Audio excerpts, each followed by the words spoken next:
la salvación por gracia, licencia para pecar? ¿Qué pasa con una persona que recibe a Cristo, pero no cambia su forma de vivir? ¿Qué hábitos debe cultivar? ¿Cómo puedo mejorar en ser un ganador de almas? ¿Qué puedo yo implementar? ¿Perdieron el diablo y sus ángeles su salvación? Preguntas y respuestas número 3. Una pregunta que vamos a contestar el día de hoy es esta: ¿es la salvación por gracia licencia para pecar? ¿Es la salvación una licencia para que uno pueda pecar? O sea, la pregunta es muy sencilla. O sea, la salvación por gracia significa entonces que podemos vivir en pecado sin consecuencias. Bueno, antes de poder contestar preguntas, usted tiene que aprender a definir los términos. ¿Qué significa entonces la salvación por gracia y qué quiere decir licencia para pecar? Cuando hablamos de salvación por gracia, estamos hablando que es el regalo inmerecido de Dios para la humanidad, que se recibe por medio de la fe en Cristo y no por obras, como dice Efesios 2, 8 al 9. Eso es lo que es salvación por gracia. Licencia para pecar es la idea que una persona puede entonces pecar libremente, sin ninguna preocupación, debido a su posición como una persona salva. Es lo que la gente siempre asume o dice: entonces nada más eres salvo por creer, tienes licencia, puedes hacer lo que tú quieras. Recuerde, aquí quiero ver que usted vea la suposición cuando la gente le hace esta pregunta. La suposición es esta. Esta pregunta asume que la salvación por gracia podría eliminar la necesidad de vivir en santidad, ya que las obras no contribuyen a la salvación. Ahora, todo esto es verdad. La salvación es por fe y es por gracia, sin las obras de la ley, y no contribuyen las obras a la salvación. Sin embargo, no es licencia para pecar. No quiere decir que una persona entonces puede vivir como quiera. Dios nunca nos da licencia para pecar, ni antes ni después de la salvación. Note, esta frase es muy importante que usted les diga eso. Dios nunca ha dado salvación, ni antes ni después. Nadie tiene licencia para pecar. Siempre hay consecuencias por el pecado, y especialmente para los hijos de Dios, los creyentes, los que son salvos por gracia, van a recibir una tremenda disciplina, van a ser corregidos por Dios. Ahora vaya conmigo a Romanos capítulo 6, porque vamos a ver unos pasajes, una explicación, cómo usted puede responder a esta pregunta. En Romanos 6, del 1 al 2, claramente nos enseña que la gracia no nos da licencia para vivir en pecado. Romanos 6, 1 dice: ¿qué pues diremos? ¿Preservaremos en el pecado para que la gracia abunde? La respuesta es: en ninguna manera, porque los que hemos muerto al pecado, ¿cómo viviremos aún en él? O sea, el apóstol Pablo responde directamente a esta pregunta, afirmando que vivir en pecado es incompatible con haber muerto al pecado en Cristo Jesús. Ahora vaya conmigo a Tito capítulo 2, donde vemos ahora el contexto más amplio en la Biblia, que la gracia en verdad nos enseña a vivir en santidad. O sea, cuando una persona recibe a Cristo por gracia, recibe la gracia, la salvación por gracia, la misma gracia ahora nos enseña a vivir en santidad y apartarnos del pecado. Tito 2:11 dice así: porque la gracia de Dios se ha manifestado para salvación a todos los hombres. Note el versículo 12, enseñándonos. La pregunta es: ¿quién enseña aquí? Bueno, en el contexto es la gracia.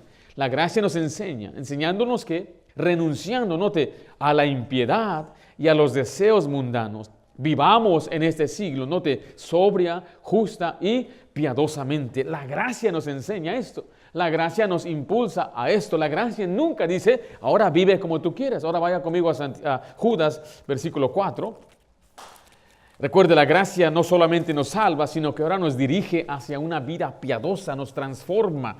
Sin embargo, hay personas que pueden convertir la gracia de Dios en libertinaje. La palabra libertinaje es un término que significa un estilo de vida desordenado, desenfrenado y sin respeto por los principios morales de Dios. Note conmigo Judas, versículo 4, porque algunos hombres han entrado encubiertamente, los que desde antes habían sido destinados para esta condenación.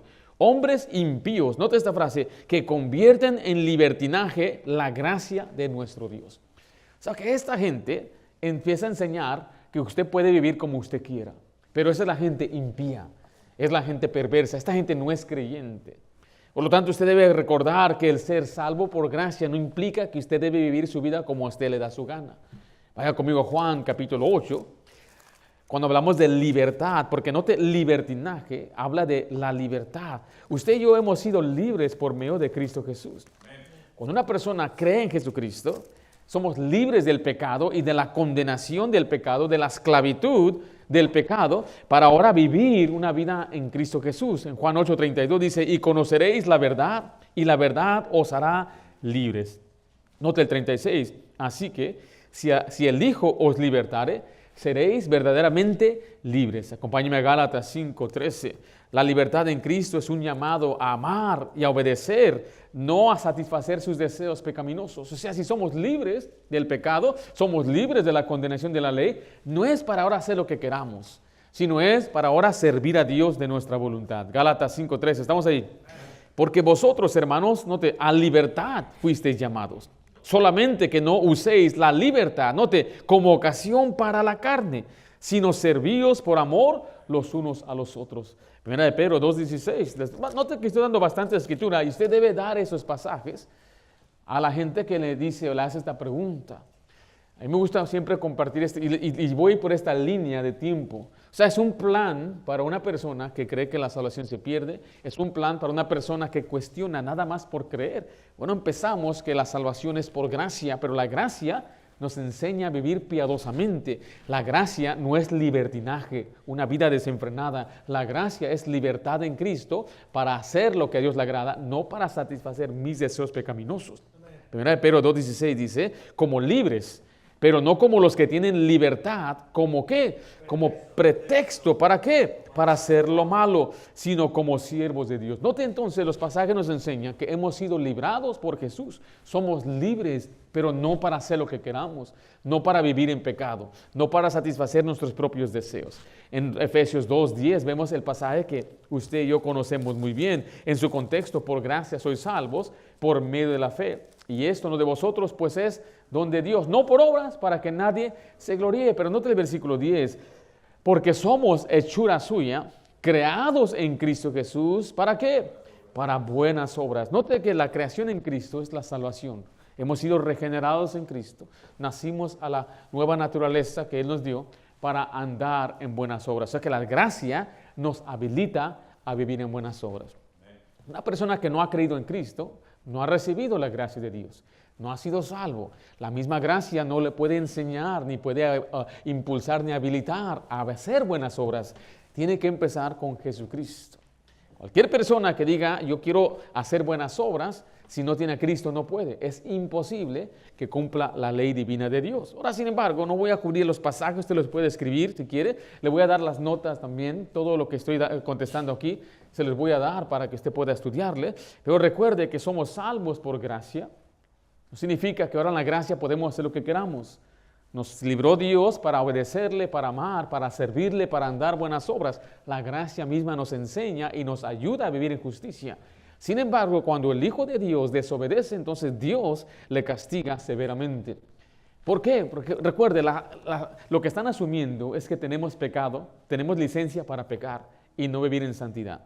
Sin embargo, la Biblia dice en Hebreos 12 que el Señor quiere que participemos de su santidad. Y cuando Él nos castiga es para que demos fruto apacible de justicia. Dios quiere que los cristianos vivan en justicia, hagan buenas obras y vivan en santidad. Si no lo hacen, entonces Dios castiga, Dios disciplina y Dios quita entonces bendiciones a la persona que vive de una manera desenfrenada.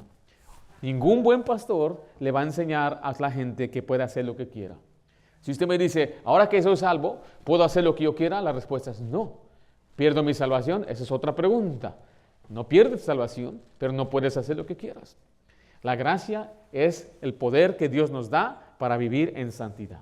Esa es la primera pregunta. La segunda pregunta va a la mano con la primera pregunta.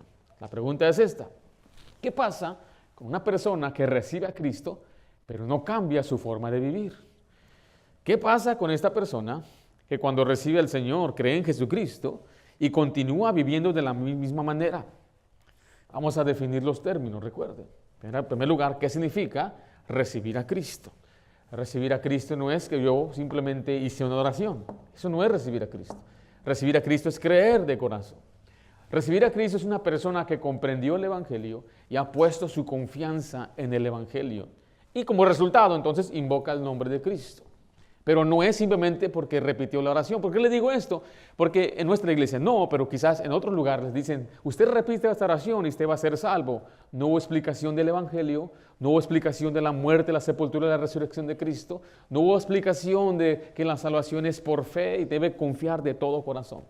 Entonces no cometamos ese error, pero para muchos es lo que recibir significa, o entregar su vida a Cristo. Ya entregué mi vida a Cristo, dejé mi manera de vivir, dejé mi vida pasada y ahora quiero andar en los caminos de Cristo. Eso tampoco es recibir a Cristo. Creer a Cristo es creer en Jesús como el Salvador personal, confiando, apoyándose como su único Salvador por la obra que Él hizo para salvación. ¿Sí que comprendemos eso? La segunda parte es cuando dicen, no cambia su forma de vivir. ¿Qué están diciendo con eso? Bueno, es continuar en patrones o conductas o comportamientos de pecado pasado, que no reflejan obediencia, una transformación conforme a los principios de la Biblia.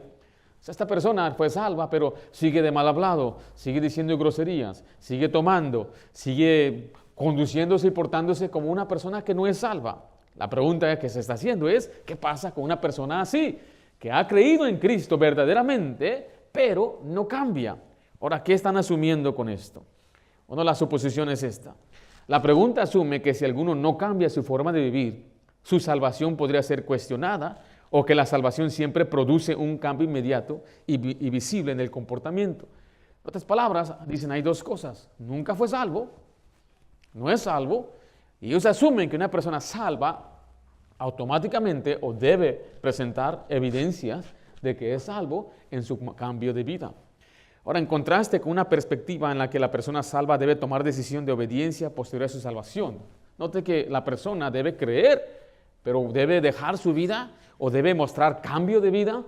Y eso se escucha mucho en línea al día de hoy. Las evidencias de una persona salva. ¿Cómo sabes que tú eres salvo? Aquí están las evidencias. Y una de las evidencias más grandes, muchos dicen, es que tienes deseo por Dios.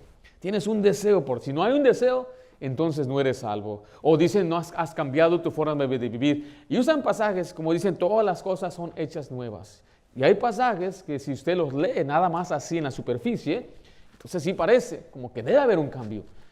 Pero no podemos ignorar muchos otros pasajes.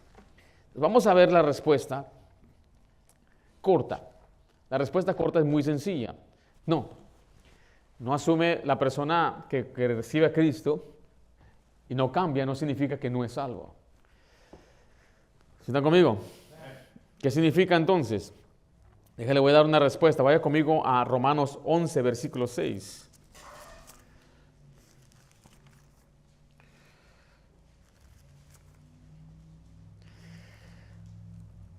Si la persona creyó de corazón y no presenta cambios, no significa que la persona no es salva.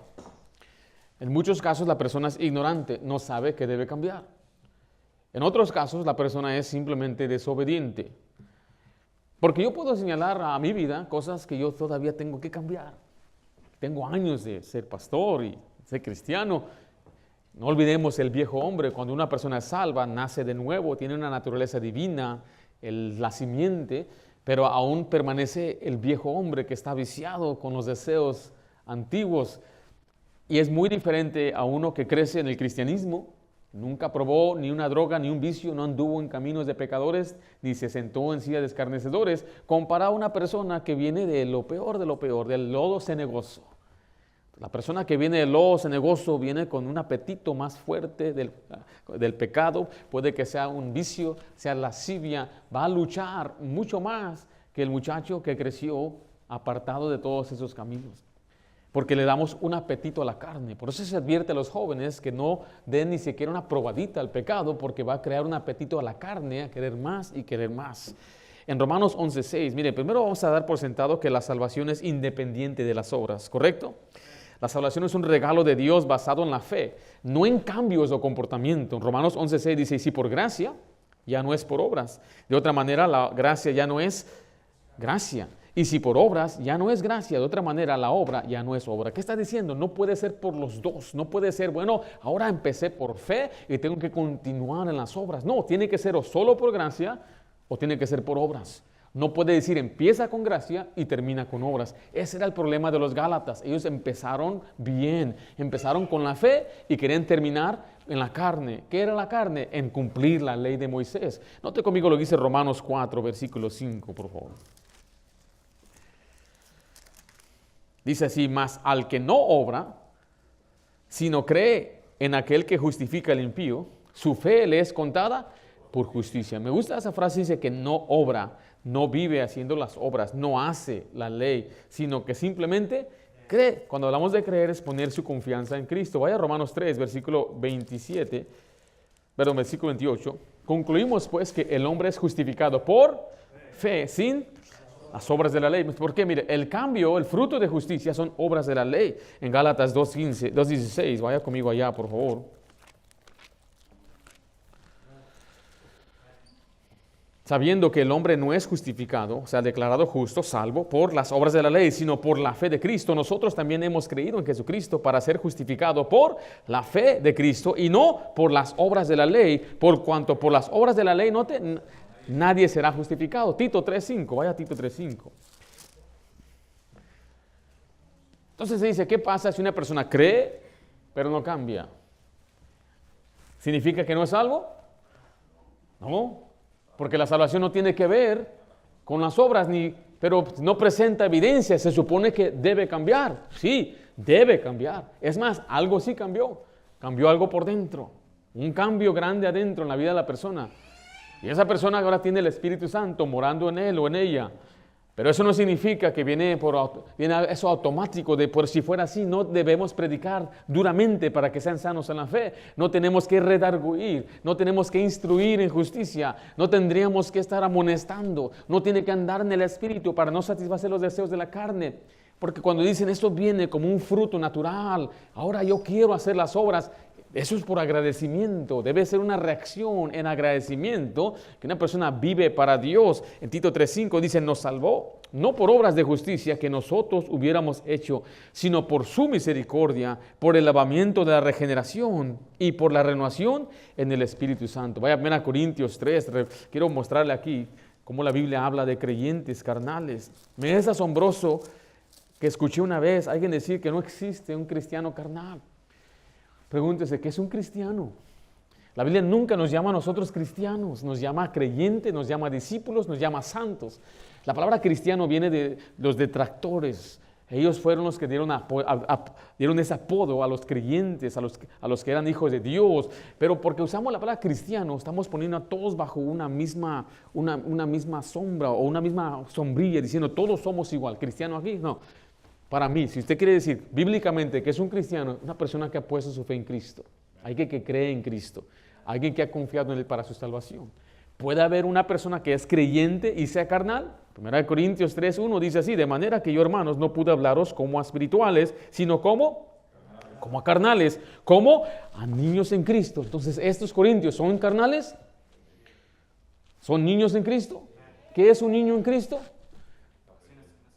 Una persona inmadura, una persona carnal, que es controlada por su carne, que es dada a sus apetitos carnales y no obedece a la palabra de Dios. Versículo 2, os di a beber leche y no vianda, porque aún no erais capaces, ni sois capaces todavía. Pablo, en contraste, habla de el escritor de Hebreos, habla en contraste de aquellos que no han crecido, todavía necesitan lechita, porque no son maduros, dice el versículo 3, porque aún sois carnales, pues habiendo entre vosotros celos, contiendas, disensiones, no sois carnales y andáis como hombres. ¿Cómo describe a los corintios como carnales? Personas salvas, pero inmaduras en la fe, que viven en la carne y no en el espíritu. 1 Corintios 5:5, vemos un caso severo en esta misma carta de un hombre carnal que tenía la mujer de su padre. Mire el versículo 5. El tal se ha entregado a Satanás para destrucción de la carne, a fin de que el espíritu sea salvo en el día de Cristo. ¿De quién se refiere? Mire el versículo 1. De cierto se oye que hay entre vosotros fornicación. Note, y tal fornicación cual ni aún se nombra entre los gentiles, tanto que alguno tiene la mujer de su padre. Está diciendo, ni los incrédulos viven así. ¿Cómo se atreve a venir a la iglesia de la mano con la que era su madrastra y ahora es su mujer? Dice, esa es una tremenda fornicación, porque ni siquiera han hecho las cosas bien, ni siquiera se han casado, viven en fornicación. ¿Qué debe hacer con este? Bueno, algunos dirían, él recibió a Cristo, pero vive de esa manera, significa que nunca fue salvo. Esa es la manera que interpretan o explican ciertas personas. No, pues tú no has cambiado. Tú no has cambiado significa que tú no eres salvo. Entonces, últimamente, ¿es una salvación? Es por obras. Porque me ha tocado a mí trabajar con personas, vienen a nuestra iglesia. Aquí en Santana no me tocó. O sea, ya tengo colmillo para eso, para ver cuando una persona viene y viene con esas intenciones.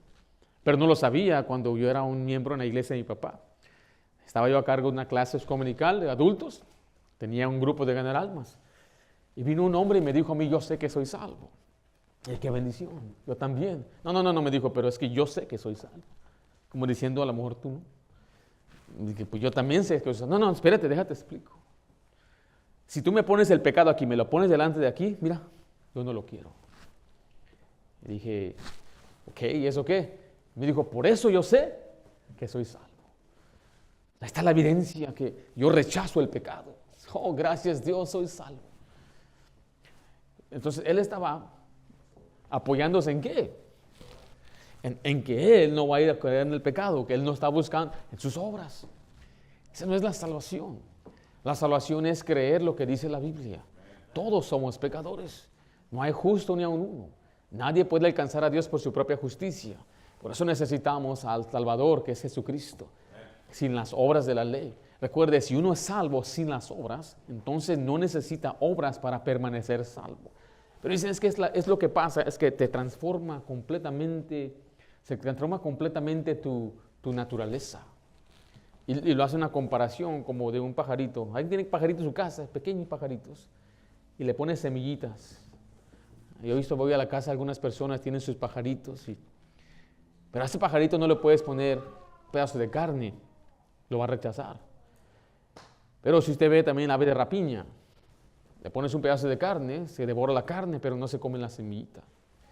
Ellos dicen esto, es que tienes que transformar completamente su naturaleza para que pueda anhelar ahora las cosas de Dios. Por lo tanto, una persona que es verdaderamente salva ha sido regenerada y ha cambiado completamente su naturaleza, que ahora desea servir a Dios. Y ahí está la evidencia. Este es salvo por el cambio que ha hecho en su vida. Pero a mí no me suena ya bien, pero a muchos les suena bien. Eso lo podemos aplicar a todos. Los adventistas cambiaron. Los pentecostales cambian. No son salvos, pero han dejado de andar en pecado. Han dejado de golpear a su esposa. Han dejado de tomar. Viven mejor que hasta muchos cristianos. Ellos tienen ahora las obras y dicen, aquí está mi evidencia que soy salvo, pero ¿qué les hace falta a ellos? La fe en Jesús. Entonces, ese es un argumento muy peligroso porque yo he escuchado a gente decir, yo sé que el Islam es verdad porque mira cómo cambió mi esposo. Yo sé que los apostólicos es lo verdadero. Mira el cambio que ha producido. Y ese es el evangelio de ellos. Mira cómo Dios me cambió. Y Dios quiere cambiar tu vida. Ese no es el evangelio en la Biblia. El evangelio en la Biblia es tú ven a Cristo, cree en Jesucristo para que seas salvo. Para que nadie se gloríe. Nadie se jacta delante de Dios. Les vuelvo a repetir. Hay pasajes que nos enseñan que no dejamos de anhelar nosotros el pecado. Si nosotros decimos que no tenemos pecado, somos mentirosos, le hacemos a Él mentiroso. Tenemos nuestra naturaleza antigua que constantemente anda en lucha el espíritu contra la carne, se oponen entre sí. Tenemos que alimentar al espíritu para no satisfacer los deseos de la carne. Andad en el espíritu y no satisfacer los deseos de la carne. Entonces, no significa entonces que una persona que recibió a Cristo y no cambia, que no es salvo. Yo no sé, yo no conozco su corazón, pero yo no estoy buscando sus evidencias para ver si es salvo. Yo estoy buscando qué cree. Voy a preguntar, ¿tú creíste en Cristo? Sí. Entonces, ¿por qué cuestionar su salvación? Es que no ha cambiado. Y mire, muchos hablan de muchos pecados de vicio, pero muchos nunca hablan pecados como la glotonería, como mirar mucha televisión, como el orgullo. Eso también significa que no ha cambiado. Falta de perdón, el enojo, la lascivia. Pero ¿qué pasa entonces con aquellos que no obedecen? Recuerde, ya vimos, Dios disciplina a sus hijos. Se nos advierte en Gálatas, no os engañéis, Dios no puede ser burlado. Todo lo que el hombre sembrare, eso también va a cosechar, va a cegar. Se nos enseña que la persona que es salva y no tiene obras va a perder recompensas. El hombre en la cruz, él dijo, acuérdate de mí cuando vengas en tu reino. ¿Él fue al cielo? Sí, fue al cielo, pero ¿sabe qué no va a tener el cielo? Recompensas, nada. No va a tener galardón en el cielo. Nada de eso va a tener. Y la persona que se conforma con eso, yo creo que es una persona necia, endurecida, necia por no usar otra palabra, que significa en verdad tonto, una persona tonta que no puede pensar, decir, a mí no me importan las recompensas, es una persona necia. ¿Qué debo hacer con una persona necia? Redarguirla, decirle, estás mal, tienes que cambiar, porque Dios te va a castigar aquí en la tierra, te va a dañar tu cuerpo, va a dañar tu familia, te va a destruir con tus hijos, dice la Biblia, va a arrasar tu casa. Y así es como para eso la predicación es, para que reflejen y tengan la conciencia. Ahora imagínense si los que vienen a la iglesia constantemente son redarguidos, batallan con vivir para Dios, ¿qué tal de aquellos que nunca vienen a la iglesia? ¿Sí me explico? Entonces la salvación es por gracia mediante la fe y no depende de un cambio inmediato, no de un cambio de comportamiento. Sin embargo, el creyente debe cambiar su forma de vivir, pero es por amor a Cristo, es por obediencia a Él. Y Dios no obliga a un cambio, pero Él sí castiga al que no vive de acuerdo a su voluntad. Pregunta número 3. Eso es algo práctico, va a ser muy breve esto, le voy a dar las notas. ¿Qué hábitos debo cultivar un ganador de almas exitoso? ¿Qué hábitos debe cultivar? ¿Cómo puedo mejorar en ser un ganador de almas? ¿Qué puedo yo implementar? Voy a darle rápidamente 7 hábitos. Mire, los ganadores de almas están siempre preparados. Usted debe estar constantemente preparado espiritualmente para dar la palabra de Dios. Debe estar capacitado, estar listo para dar la respuesta, tener el entrenamiento de ganar almas para que usted sepa cómo ganar un alma. El hábito número 2 es que los ganadores de almas comparten a Cristo en cualquier momento y en cualquier lugar. Están listos para hacerlo en el trabajo, en la tienda, con el peluquero, cuando usted vaya a comprarse un vestido, ve a una mujer allí y empieza, ¿sabes que esta mujer necesita de Cristo? Le da un folleto, va a la escuela de sus hijos, ve a otra mujer ahí, le da un folleto a esa persona. En cualquier lugar, el ganador de almas está listo, en el trabajo, en el restaurante, en un avión, en el teléfono. Hábito número 3, los ganadores de almas son adaptables en su presentación del Evangelio. ¿Qué significa esto? Mire, yo les he dado aquí algo básico. La base de 4 conceptos, pero usted debe saber que no todos son igual. Hay personas que necesitan una explicación diferente, como le estoy dando el ejemplo. Necesita abordar otro diferente tema o ver otro diferente ángulo. Empiece siempre con el fundamento que yo le di, pero después tiene que aprender usted a responderle según su necesidad. Hábito número 4. Los ganadores de almas ven sus interacciones con otra persona como citas divinas. Si usted se encuentra con alguien en el trabajo, usted tiene que verlo, Dios acomodó esto. ¿Por qué? Porque yo he orado, yo le he pedido a Dios que me ayude. Si usted viene el día de hoy y no oró durante la semana, ya viene ya un poco derrotado. Pero no se preocupe, tiene oportunidad de orar ahorita antes de salir. Hábito número 5, los ganadores de almas no se afanan por los resultados. Yo sí me preocupo que la gente sea salva, pero yo me preocupo en hacer lo que yo pueda. Mi trabajo es predicarle, mi trabajo es venir, mi trabajo es orar. Si yo ya hice todo, entonces los resultados ahora están en las manos de Dios. Y por eso yo no me desanimo, voy a continuar viniendo. Hay gente que dice, es que nadie se salva, ¿para qué ir? Es que no se trata de eso. Mi afán no es que ellos se salven por mi ingenuidad o por lo que yo hago. Si nadie me abre la puerta, voy a seguir evangelizando. Si toco 10 puertas y nada más me abre una persona, esa persona no quiso, no me voy a afanar por esto. Yo voy a seguir haciéndolo. Voy a pedirle a Dios y que cuando yo le comparta el evangelio claramente, sencillamente, no voy a estar tratando de manipularle ni tratar de torcer su brazo para que haga una oración. No, mi trabajo es presentar el evangelio y que Dios obre en su corazón. Hábito número 6. Los ganadores de almas están involucrados en el programa de evangelismo de la iglesia, pero no se limitan a ello. O sea, no solamente aquí ganan almas. Número 7, los ganadores de almas oran constantemente por oportunidades para compartir a Cristo con otros. Usted debe estar constantemente compartiendo el evangelio, pero debe estar orando cada día. ¿Cada qué? Cada día. Si usted no ora cada día, es por eso quizás que usted no tiene resultados. Debe estar orando cada día. Pregunta número 4, una última pregunta para el día de hoy. ¿Perdieron el diablo y sus ángeles su salvación? O sea, ¿perdió el ángel los ángeles y el diablo? ¿Hay algún pasaje que dice, pues los ángeles creen, hasta los demonios creen, perdón? Asumiendo que el creer no es suficiente. Pero mire, estos afirman que el Hijo de Dios también puede perder su salvación a través de la desobediencia, así como los ángeles. Ahora, ¿quién es el diablo y sus ángeles? Se refiere a Satanás y a los ángeles que se rebelaron con Dios y eligieron seguir a Satanás. Y hay bastante pasaje que usted puede ver en Isaías 14 y Apocalipsis 12. Y perder la salvación implica la posibilidad que ellos estaban bajo la gracia de Dios y ahora ya no tienen la gracia de Dios. Asumiendo entonces que los cristianos eran salvos, como los ángeles, y ahora perdieron su salvación. ¿Sí ven la suposición de ellos? Pero vamos a ver la respuesta. No, el diablo y sus ángeles no perdieron su salvación. ¿Por qué? Porque nunca fueron salvos. La salvación nunca fue para los ángeles. Dios ofreció una salvación para los seres humanos. La caída fue un acto deliberado de su rebelión y Dios los llevó a juicio y les dio un juicio eterno. Es más, Él preparó el infierno para Satanás y sus ángeles. La respuesta corta en su contexto, vaya a Colosenses, vaya conmigo mejor, vaya a Hebreos 2. Tengo aquí unos pasajes que le voy a dar de notas. Recuerde, los ángeles son seres creados. En Isaías 14 registra la caída del diablo. En Apocalipsis 12 habla de una batalla que se lleva adelante con esta rebelión de Satanás y sus ángeles. En Judas, versículo 6, habla de un juicio eterno para los ángeles caídos. Pero la salvación está diseñada solamente para la humanidad, no para los ángeles. Hebreos 12 dice, porque ciertamente no socorrió a quién, dice ahí. Hebreos 2:16, porque ciertamente no socorrió, dice ahí, a los ángeles, sino socorrió a la descendencia de Abraham. O sea que la encarnación y la expiación de Jesús fueron específicamente para los seres humanos y no para los ángeles. Es más, Jesús se hizo hombre. Jesús no era un ángel, Él siendo Dios se hizo un hombre en Filipenses 2, del 5 a 8, y Él se entregó por la gente. En 2 de Pedro, vaya a 2 de Pedro 2:4. Quiero que vean ahí que Dios no ofrece redención a los ángeles caídos.